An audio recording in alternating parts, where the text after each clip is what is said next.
Hello, and welcome to the podcast of the Gem State Chronicle. My name is Brian Ullman. Remember to visit gemstatechronicle.com for all my work, as well as new guest editorials almost every day. Subscribe for free or support my work at gemstate.substack.com. Don't forget to visit this month's sponsor, iloveidaho.org, for a conservative voter guide for this month's primary election.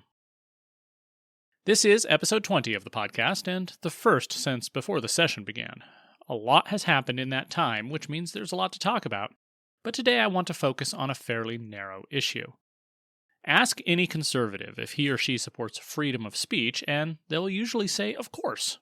Yet when push comes to shove, a lot of people have a line.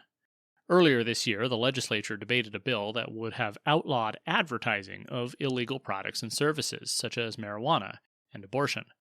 Many conservatives supported the bill, though a few demurred. Parrish Miller wrote an article taking an absolute stance on the freedom of speech, which I was happy to publish on the Chronicle, even though I don't entirely agree.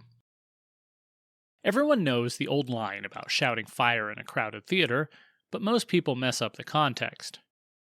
It's perfectly acceptable, legal, and even beneficial for someone to shout fire in a crowded theater that's on fire. The question is, if it's not actually on fire, do you have the right to do something that will lead to harm? In 1919, the Supreme Court ruled that the government was within its rights to prosecute a man who had distributed flyers urging defiance of the draft during World War I. Chief Justice Oliver Wendell Holmes, one of the most brilliant jurists in American history, wrote that since this happened during wartime, and the man was deliberately attempting to impede the prosecution of that war, his words created a clear and present danger to the country and were therefore not protected by the First Amendment. In 1969, the Supreme Court modified that doctrine when it overturned the conviction of a man who said some awful things about blacks and Jews at a KKK rally. There, the court held that you could only be prosecuted for speech that advocated imminent lawless action, such as specifically telling someone to go commit arson, assault, or murder. That might have been the pinnacle of free speech in America. It's ironic that our founders wrote the First Amendment to specifically protect political speech, the sort of speech that was used to foment revolution before the War of Independence. Without the First Amendment, men like Thomas Paine could have been prosecuted for the things that they wrote. On the other hand, blasphemy and vulgarity were not considered protected speech at the time. Today it's the opposite. Blasphemy and vulgarity are considered specifically protected by the First Amendment, while political speech is increasingly outlawed. Every time our legislature debated the library bill, for example, dozens of people testified that keeping obscene materials from children was a violation of the First Amendment. On the other hand, Douglas Mackey faces prison time for posting a meme on Twitter that made fun of Hillary Clinton during the 2016 election. The federal government, especially intelligence agencies, have been working with social media companies to censor speech that they dislike. During the COVID era, saying that you thought the virus was man-made, or telling people to take ivermectin, or even just being critical of the lockdowns themselves was grounds for investigation and censorship. Leftists have started labeling things they don't like as hate speech, and then saying, like a mantra, that hate speech is not free speech. Unfortunately, a lot of self-proclaimed conservatives have bought into this perverse idea.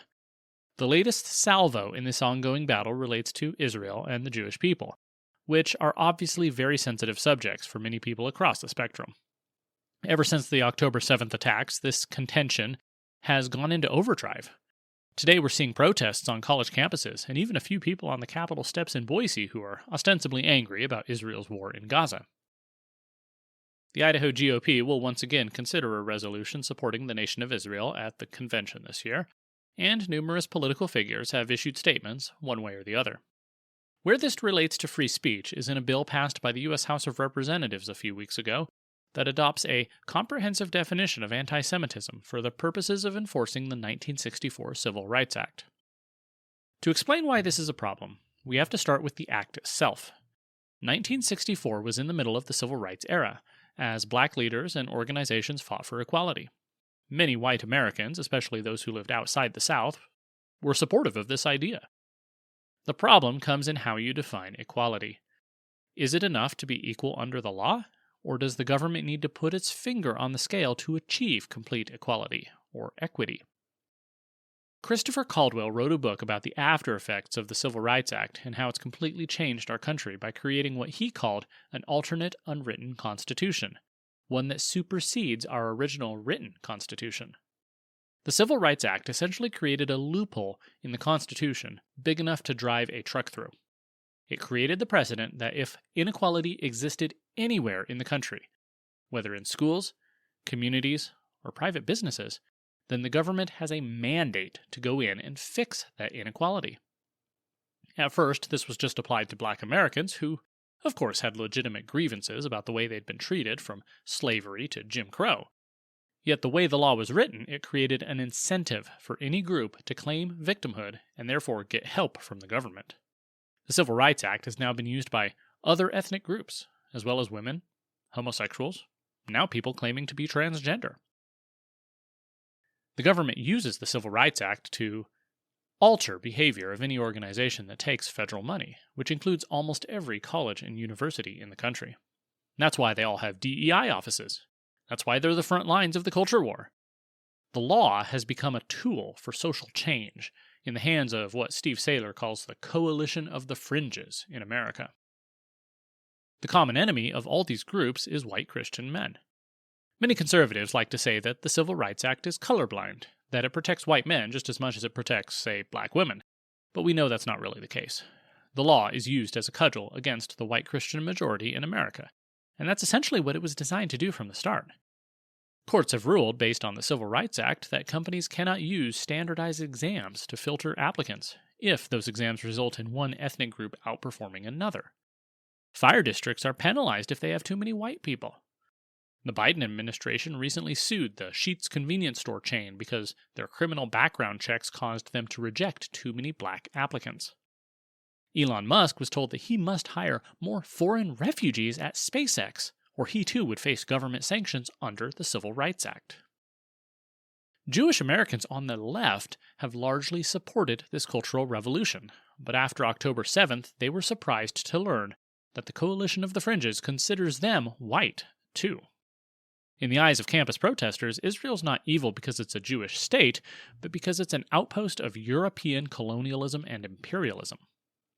The question before Jewish leftists now is whether they should tear down the whole DEI edifice or try to carve out special protections for themselves. Which do you think will happen? After October 7th, Bill Ackman, a wealthy Jewish leftist who's donated to many universities and organizations, came out strongly against the universities that refused to condemn attacks by Hamas. He spearheaded the firing of Harvard president Claudine Gay, though the university tried to save face by claiming it was for her pervasive plagiarism rather than her refusal to condemn Hamas. However, Ackman went on to support a Democrat candidate for president who proclaimed his allegiance to the DEI regime. It seems like it's a hard habit to unlearn. That brings us to House Bill 6090, the Anti-Semitism Awareness Act. This bill would explicitly define anti-Semitism for the purposes of enforcing the Civil Rights Act according to the International Holocaust Remembrance Alliance, an organization formed in Sweden in 1998. This follows an executive order by President Trump in 2019 that essentially did the same thing. So what is the IHRA definition of anti-Semitism? It includes calling for, aiding, or justifying the killing or harming of Jews in the name of a radical ideology or extremist religious view. And that's pretty bad, we can all agree on that. But it doesn't end there. It includes promulgating the myth of Jews controlling the media, economy, or governments. You can't say a particular group controls the media, or you'll be censored and destroyed. What else? Well, it includes accusing Jews as a people of being responsible for real or imagined wrongdoing by a single Jewish person or group. And that sounds reasonable, though of course we hear that same thing from universities and media regarding white people every day. When Dylan Roof murdered black churchgoers in South Carolina in 2015, news outlets had no problem assigning collective guilt to all white people. The IHRA definition also includes denying the Holocaust, accusing Jewish people of being more loyal to Israel than their home countries, denying the right of Jewish people to self-determination in the State of Israel, and comparing the Israeli government policies to Nazis. Once again, these definitions carve out a special exception for one country and one people group that others don't benefit from. Under this bill, you'd be allowed to call the American government Nazis, but not the Israeli government. That's a little weird, isn't it? Finally, the definition also includes claims that the Jews killed Jesus, which means several passages from the New Testament would be off limits. Of course, even if this passes, it doesn't mean that doing any of these things will mean certain jail time. What it does mean is that colleges and universities might expel you for saying these things, or you might get fired if your employer takes federal funds. But the perniciousness of the Civil Rights Act is in how it filters from the government and academia to the culture at large. Social media will use these definitions in deciding who to censor. Businesses must abide by them for fear of lawsuits. Now, of course, I'm not defending any form of anti-Semitism, but saying mean things is 100% protected by our First Amendment. This bill, just like the entire Civil Rights Act, is an end run around the Constitution. Nevertheless, many Republicans voted for it because they want a way to show Jewish voters that they're on their side. I imagine that's why both of Idaho's congressmen, Russ Fulcher and Mike Simpson, voted in favor of the bill. It's better not to worry about the details or the unintended consequences. Just vote aye so your opponents can't accuse you of opposing the Anti-Semitism Awareness Act. Another pernicious effect of this bill is in how it outsources a section of U.S. law to a foreign third party. The bill says that the definition of anti-Semitism for the purposes of enforcing the Civil Rights Act is whatever the IHRA says on its website. You see how dangerous that is? The IHRA can change that text at any time, and then U.S. law would remain beholden to it. I faced this same issue, in a much smaller form, as a member of my local library board. Our collection development policy outsourced several statements to the American Library Association, which, as you know, has gone very woke in recent years. The ALA not only defends the supposed right for children to access pornographic materials, but its president is now a self-proclaimed Marxist lesbian who has openly stated her desire to use the organization to push a left-wing social agenda.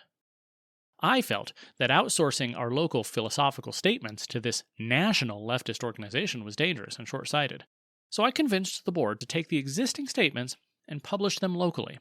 It's a very small change, but now we're not quite so much at the mercy of the ALA. Yet our own Congress wants to allow a foreign organization to determine how we enforce our laws in our own country. That's not only dangerous, it's un-American. Everyone must ask his or herself whether or not you really support freedom of speech. If you claim to support free speech but draw the line at things you find personally disagreeable, hateful, or abhorrent, then you don't really support free speech, do you? As with the Civil Rights Act as a whole, if this bill becomes law, it will not be enforced equally. The act is usually used against white Christian men, almost never in their favor, even if the letter of the law says that all should benefit. America today is not under the rule of law, but the rule of people who use the law for their own ends. You know this. BLM and Antifa rioters get let off the hook for vandalism, arson, looting, and more, while January 6th protesters, many of whom wouldn't hurt a fly, rot in solitary confinement. Steve Bannon faced jail time for contempt of Congress, while Hunter Biden was not prosecuted for the exact same charge. If this definition of anti-Semitism is passed, do you think it will be applied to people like Ilhan Omar, who has accused American Jews of being loyal to Israel and motivated solely by money? Of course not. It'll be used against the same enemy as usual, white Christians who perhaps made the mistake of reading from the book of 1 Thessalonians a little too loudly. You're either for free speech or you're not. Anti-Semitism is bad, but that doesn't mean we can or should criminalize it. Same with saying racist things.